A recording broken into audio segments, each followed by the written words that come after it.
Good morning students. आज हम पढ़ेंगे ट्रांसक्रिप्शन नाम का टॉपिक पेज 107 पर।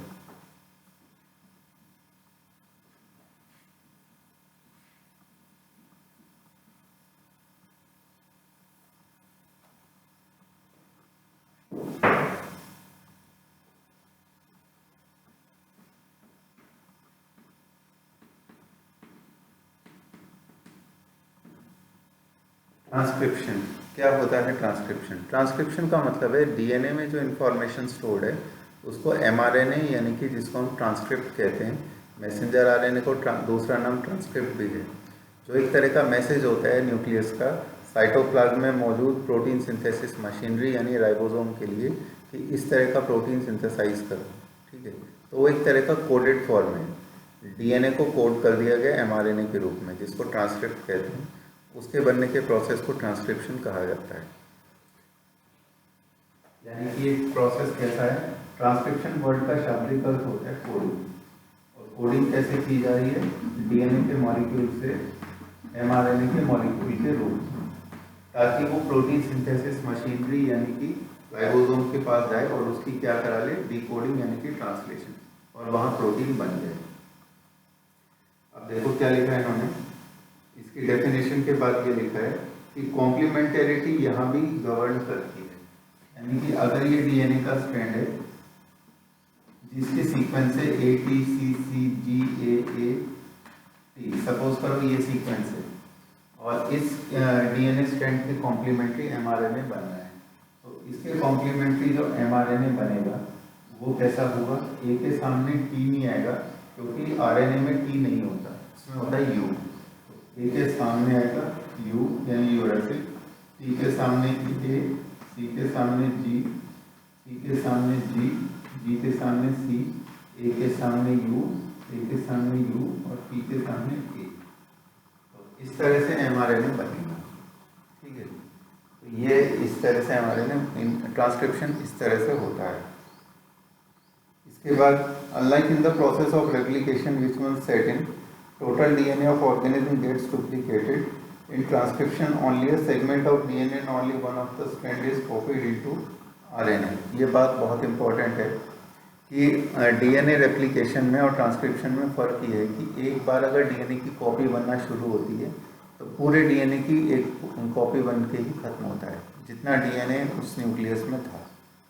लेकिन ट्रांसक्रिप्शन में क्या होता है? ट्रांसक्रिप्शन में जितने सेगमेंट का ट्रांसक्रिप्शन होना है सिर्फ उतने का ही होता है, पूरे डीएनए का ट्रांसक्रिप्शन नहीं होता, क्योंकि सेल को हर समय हर प्रोटीन की ज़रूरत नहीं होती।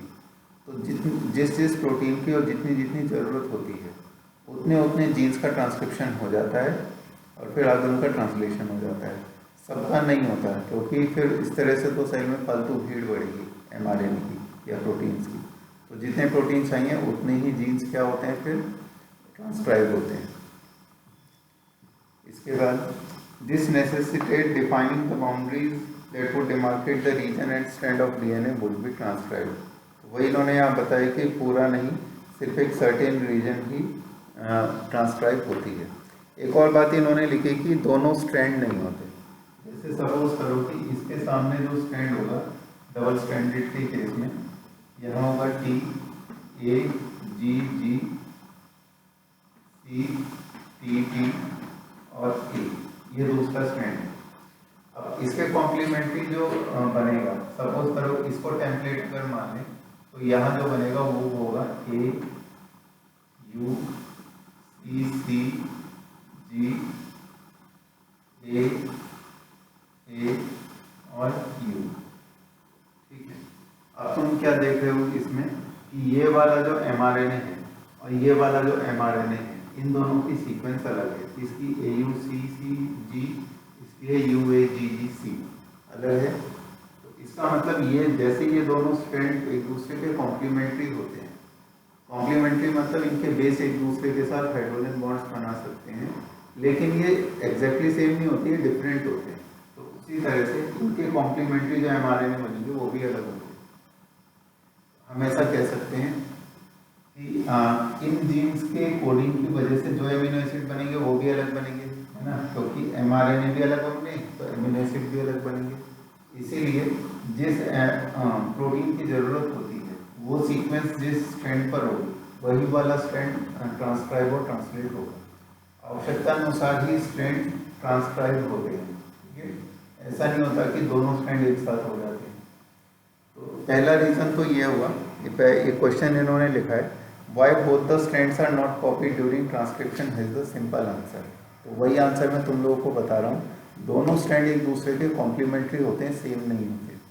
इसीलिए सेम ना होने की वजह से दोनों में से जो हमारे काम का होता है, यानी जो सेल के काम का होता है उसी को वो क्या करता है, उसी को ट्रांसक्राइब करता है, समझ।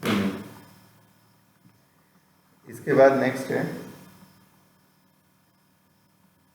क्या लिखा है, if both strands act as template they would code for RNA molecule with different sequences and if they code proteins, यानी कि वो अलग अलग प्रोटीन बनाएंगे, जो हमें चाहिए वो तो उनमें से कोई एक ही बनाएगा। Hence one segment of DNA would be coding for different proteins, ठीक है। इसके बाद and this would complicate the genetic information transfer machinery, cell को जो प्रोटीन चाहिए वो तो बनेगा ही, उसके अलावा दूसरा भी बन जाएगा। इसीलिए जो एक सर्टेन सेलेक्टेड स्ट्रैंड है और उसका भी एक सेलेक्टेड पोर्शन है उतना ही ट्रांसक्राइब होता है। दूसरा रीज़न बताया है, दोनों आरएनए के मॉलिक्यूल्स जो हैं एक दूसरे के कॉम्प्लीमेंट्री होंगे, जैसे ये वाला और ये वाला, ये एक दूसरे के कॉम्प्लीमेंट्री हैं। ए यू से बाइंड हो सकता है, यू ए से, सी बी से, सी बी से और बी सी से, है ना, इस तरह से कॉम्प्लीमेंट्री। तो ये दोनों आपस में जुड़ के डबल स्ट्रैंडेड आरएनए मॉलिक्यूल बना सकते हैं, और ये डबल स्ट्रैंडेड आरएनए मॉलिक्यूल का आगे ट्रांसलेशन नहीं हो सकता। ट्रांसलेशन के लिए सिंगल स्ट्रैंडेड आरएनए चाहिए, ना कि डबल स्ट्रैंडेड आरएनए। ये भी एक रीज़न है कि दोनों में से एक बार में एक ही स्ट्रैंड का ट्रांसक्रिप्शन होगा। देखो लिखा है, hence it would form a double stranded RNA, this would prevent RNA from being translated into protein and the exercise of transcription would become a futile one, यानी कि वो बेकार हो जाएगी। फ्यूटाइल का मतलब होता है निरर्थक, ठीक है। इसके बाद हम बात करते हैं नेक्स्ट, ट्रांसक्रिप्शन यूनिट क्या होता है। अब आती है बात ट्रांसक्रिप्शन यूनिट।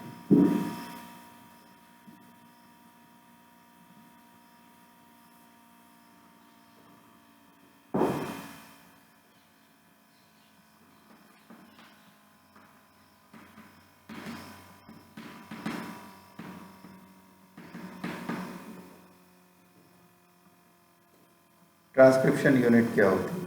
ट्रांसक्रिप्शन यूनिट का मतलब होता है जो डीएनए टेम्पलेट है, यानी कि जिसके कॉम्प्लीमेंट्री एमआरएनए बनने वाला है, उसको टेम्पलेट डीएनए कहते हैं। उस टेम्पलेट डीएनए में जो सीक्वेंस जो अभी ट्रांसक्राइब होने वाली है उसको कहते हैं ट्रांसक्रिप्शन यूनिट। जैसे सपोज करो कि ये डीएनए का स्ट्रैंड है और इस डीएनए स्ट्रैंड में इतना जो पार्ट है जीन का, ये क्या होने वाला है, ये ट्रांसक्राइब होने वाला है, तो इसको हम स्ट्रक्चरल यूनिट कहेंगे, क्योंकि इसका कॉम्प्लीमेंट्री एमआरएनए भी बनेगा।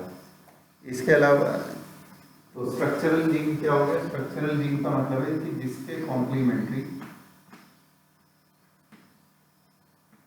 इस पूरे डीएनए के स्ट्रैंड को, जिसका ट्रांसक्रिप्शन हो रहा है, इसको कहते हैं टेम्पलेट डीएनए। और इसमें से वो वाली जीन जिसका ट्रांसक्रिप्शन होने वाला है, यानी कि जिसको इसकी हम बात कर रहे हैं, उसको स्ट्रक्चरल जीन कहते हैं। स्ट्रक्चरल जीन के शुरू में, यानी कि 5 प्राइम एंड की तरफ एक सीक्वेंस प्रेजेंट होती है जिसे प्रमोटर कहते हैं, और एक होता है टर्मिनेटर जो इसके एंड पर होता है।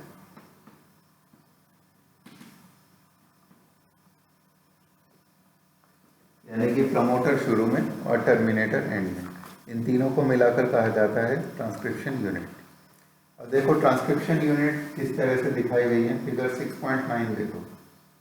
इसमें इन्होंने 6.9 फिगर में दो स्ट्रैंड्स बनाए। ऊपर वाला जो स्ट्रैंड है, ऊपर वाले स्ट्रैंड को ब्लू कलर से इंडिकेट किया और नीचे वाले को ग्रीन कलर से इंडिकेट किया। तो एक स्ट्रैंड हम भी बना लेते हैं, ये एक स्ट्रैंड हमने भी बनाया, इसका 3 प्राइम एंड, इसका 5 प्राइम एंड, ठीक है। इसी तरह से इसका 3 प्राइम एंड, इसका 5 प्राइम एंड। ऊपर वाले के लिए इन्होंने क्या लिखा है, स्ट्रक्चरल जीन और टेम्पलेट स्ट्रैंड, क्योंकि ऊपर वाला जो ब्लू वाला है इसके कॉम्प्लीमेंट्री क्या बन रहा है, इसके कॉम्प्लीमेंट्री mRNA बन रहा है, इसलिए उसे टेम्पलेट डीएनए और स्ट्रक्चरल जीन कहते हैं। लेकिन अब इन्होंने क्या देखो कि प्रमोटर जो है उसको दर्शाया है कहाँ पर, इस तरह से प्रमोटर को दर्शाया है, टर्मिनेटर को इस तरह से दर्शाया है।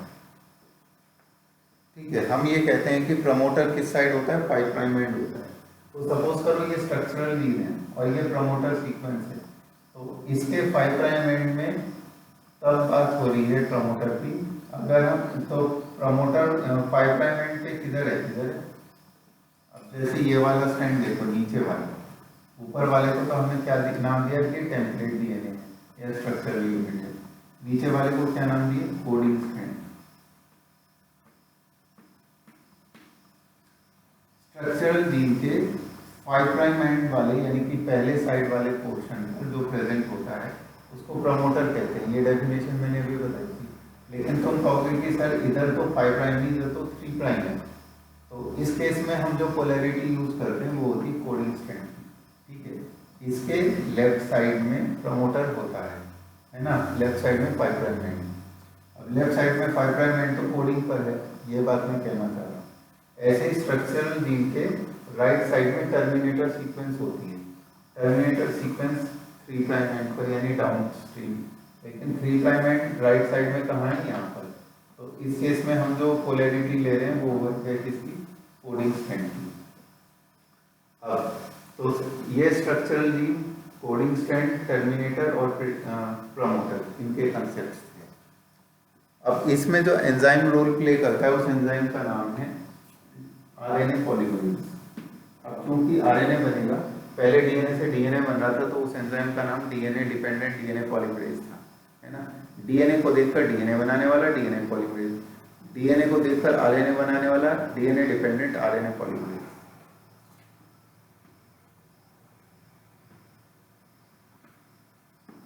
डीएनए डिपेंडेंट आरएनए पॉलीमरेज, या इसको शॉर्ट में सिर्फ आरएनए पॉलीमरेज भी कह सकते हैं क्योंकि ये एमआरएनए बनाता है। अब देखो ये बात हमेशा याद रखना कि चाहे डीएनए से डीएनए बने यानी रेप्लिकेशन हो, चाहे डीएनए से एमआरएनए बने यानी कि ट्रांसक्रिप्शन हो, प्रोसेस हमेशा 5 से 3 डायरेक्शन में होता है। 5 से 3 डायरेक्शन में हमेशा, चाहे वो कोई सा भी प्रोसेस हो, रेप्लिकेशन हो या ट्रांसक्रिप्शन हो। अब तुम खुद देखो, अगर ये वाला स्ट्रैंड टेम्पलेट डीएनए है और इसमें ट्रांसक्रिप्शन होना है तो इसका 3 प्राइम एंड किधर है, इधर है, इसका 5 प्राइम एंड किधर है, इधर है। तो इस स्ट्रक्चरल जीन में जो नया एमआरएनए बनेगा वो कैसे बनेगा, वो बनेगा ऐसे, इस डायरेक्शन में। एमआरएनए का सिंथेसिस इस तरह से होगा क्योंकि ये जो नया एमआरएनए होगा वो इसका कॉम्प्लीमेंट्री होगा लेकिन अपोजिट पोलैरिटी का होगा। पोलैरिटी हमेशा अपोजिट रहती है, यानी कि इस डीएनए स्ट्रैंड का 3 इधर है तो इसका 5 इधर होगा और 3 इधर होगा। तो तुम क्या देख रहे हो, 5 से 3 डायरेक्शन में सिंथेसिस हो रहा है। इसी तरह से ये वाले स्ट्रैंड में अगर सिंथेसिस होना होगा तो ये वाले स्ट्रैंड का 3 प्राइम इधर है तो सिंथेसिस कैसे होगा, ऐसे होगा, 5 से 3 डायरेक्शन में, ताकि जहाँ ये 5 है वहाँ 3 है, जहाँ 3 है वहाँ 5 है। ठीक है, इस तरह से सिंथेसिस होता है। इसके बाद आगे बात आती है, हाँ, ये वाला जो स्ट्रैंड होता है इसको कोडिंग स्ट्रैंड कहा जाता है। इसको कोडिंग स्ट्रैंड इसीलिए कहते हैं क्योंकि इस डीएनए स्ट्रैंड के कॉम्प्लीमेंट्री जो एमआरएनए बनता है वो और ये दोनों सेम होते हैं। कैसे सेम होते हैं, जैसे सपोज करो कि ये स्ट्रक्चरल जीन की सीक्वेंस सपोज करो ATCG है, तो ATCG के कॉम्प्लीमेंट्री एमआरएनए जो बनेगा वो कैसा होगा, UAG और C। तो ये वाला जो स्ट्रैंड था हमारा, इसके कॉम्प्लीमेंट्री ये वाला स्ट्रैंड है, इसकी क्या सीक्वेंस होगी, TAGC। अब देखो ऊपर UAGC बना है हमारे ने और यहाँ पर ये जो स्ट्रैंड है वो है TAGC। तो UAGC और TAGC क्या है, बिल्कुल सेम है, बस U और T का डिफरेंस है। तो इसका मतलब जो कोडिंग स्ट्रैंड होता है वो बिल्कुल कोड यानी कि एमआरएनए की तरह ही दिखता है, इसीलिए उसे कोडिंग स्ट्रैंड कहा जाता है। टेम्पलेट स्ट्रैंड उसको कहते हैं जिसको देखकर ट्रांसक्रिप्शन होता है। लास्ट लाइन में देखो कोडिंग स्ट्रैंड के बाद क्या लिखा है, all the reference point while defining a transcription unit is made with coding strand, यानी कि ये जो प्रमोटर और टर्मिनेटर के रेफरेंस हम लेते हैं ये कोडिंग स्ट्रैंड से लिए जाते हैं। अब आती है बात इनकी प्रमोटर टर्मिनेटर की। प्रमोटर के लिए क्या लिखा है, it is set to be located towards 5' end, यानी कि upstream of the structural gene, और रेफरेंस किससे ली है, कोडिंग स्ट्रैंड से, वो मैंने अभी समझाई है। और टर्मिनेटर 3' एंड पे होता है, ये रेफरेंस भी किससे ली है, ये भी कोडिंग स्ट्रैंड से ली है। अच्छा, स्ट्रक्चरल जीन जो है इसके लिए क्या लिखा है, ये वो डीएनए सीक्वेंस होती है जो कि आरएनए पॉलीमरेज को बाइंड करने में हेल्प करती है। तो प्रमोटर की फंक्शन क्या लिखी है, helps in binding RNA polymerase. तो आरएनए पॉलीमरेज यहाँ पर आकर बाइंड करता है और इसके बाद शुरू होता है प्रोसेस, यानी कि जैसे इनिशिएशन कहते हैं, शुरुआत किसकी, ट्रांसक्रिप्शन की। इसके बाद आता है आगे, it is the presence of a promoter in a transcription unit that defines the template and coding strand. तो इससे इसी बात से पता चलता है कि कौन सा कोडिंग स्ट्रैंड और कौन सा टेम्पलेट स्ट्रैंड है। किस बात से, कि प्रमोटर कहाँ पर है, प्रमोटर सीक्वेंस कहाँ पर है।